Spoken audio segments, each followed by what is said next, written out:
国际新闻，咱来关心中东的战火，即马有扩大版势。以色列是继续轰炸加沙的南部，嘛和北边的黎巴嫩真主党起冲突。顶礼拜六，真主党向以色列射62粒火箭弹，这是即阵啊规模上大的攻击。以色列嘛随反击，嘛造成真主党一个高级指挥官死亡。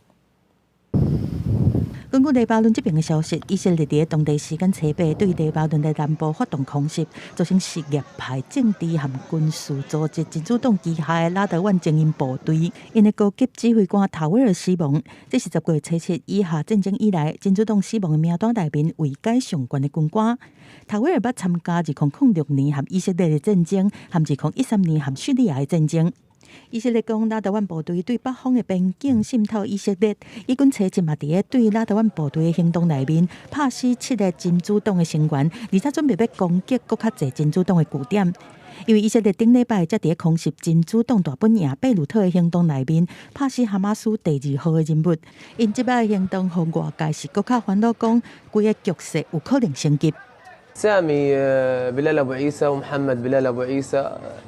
ناس على الفطرة يعني ناس غلابة ولا لهم في أي جهة ولا إنهم شغلة هم نايمين قصفتهم الطيارة الصبح الساعة 6:30.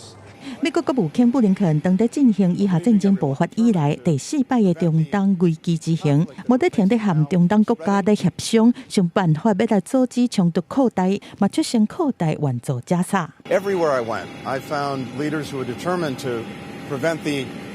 conflict that we're facing now from spreading, doing everything possible to deter escalation, to prevent a widening